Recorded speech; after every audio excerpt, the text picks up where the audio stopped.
Hey there, Christy Green here with Go See Christy Beauty Boutique. I'm a licensed esthetician and we have been doing a whole video series on oily skin and acne.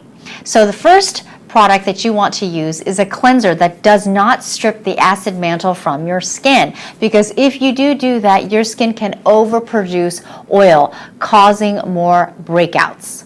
So if you want to find out the best cleansers for oily skin and acne, click the eye icon here to watch that video. Number 2 is to exfoliate regularly, especially at night, not during the day. So when you're exfoliating, this helps decrease the amount of clogged pores that you have by increasing the skin cell turnover rate, and it actually takes away the dead skin cells so that when you do add a hydrating serum or moisturizer or acne products, there is better absorption rate. Number 3 is to use a water-based gel serum that actually increases the hydration in your skin.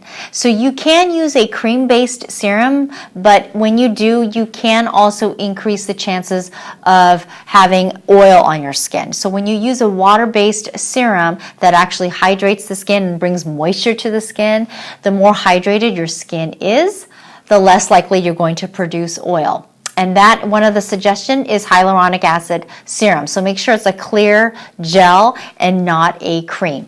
Okay, number 4 is to use a toner and a spray toner. Why you want to use a spray toner is when you use a cotton toner, typically those are formulated to get any traces of makeup and or oil and dirt off. A spray toner, not always, but spray toners can increase, it's created to increase the hydration levels in your skin. So for oily and acne prone skin, you want to look for something that has hydrating properties, but also pH balancing. It balances your skin after you wash your face. And 3, it actually increases the efficacy based on the toner formula to increase the efficacy of anti-aging products, hydrating products, and even acne products. Number 5 is use a sunscreen that has mattifying properties. So not only is it oil free, but it also controls oil. So the one I like is the Daily Defense Matte Moisturizer, and it has patented micro sponges that actually break open as you produce more oil and starts absorbing the oil, such as this. There you go. Number 6 is rice powder. Now, a lot of companies have different powders that absorb oil, and the most common one is Z-maize or cornstarch. And that can absorb oil, but the benefit of rice powder, and I'm not talking about the blended, I'm talking about the pure rice powder, in the rice powder has phytic acid. So not only does it absorb oil, it actually releases moisture as your skin needs it. So just like when you have your cell phone and you dropped it in water and they tell you to put it in rice, because it naturally releases moisture, draws in moisture and oil, but it also has phytic acid, which lightens and brightens when you use it over time. So that can really help with age spots and hyperpigmentation. Now, here's a bonus tip.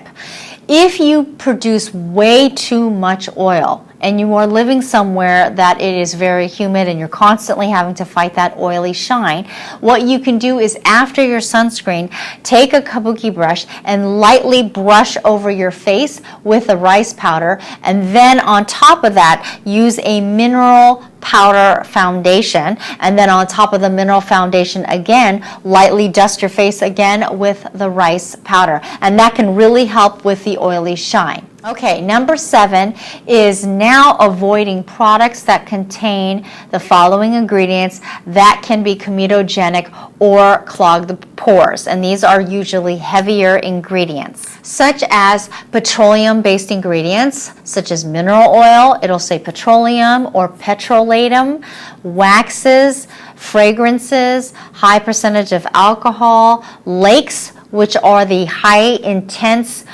pigments, usually in stage makeup, so your bright intense blues and your pinks, eyeshadow. If it says lakes on there, it can tend to be it can be irritating to the skin.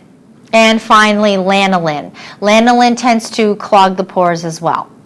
And finally, the last one is using oil blotting papers, so that you, instead of having oil and then you're taking your compact and you're basically layering the oil and makeup. So you've got oil on your face, and then you take the compact, you take the powder and you pack it on over, you produce more oil, and then you keep doing it. So what you want to do is throughout the day, if you're still producing a lot of oil, use the oil blotting papers first. And what I would do for a tip is I would actually keep, even though it's not as convenient, is a smaller separate loose powder instead of a compact, so that you can take your powder and then sprinkle it over into the lid, and then take a separate brush after you've blotted your skin and then lightly dust your face to control the oil, versus taking a compact sponge and dipping it back into the powder.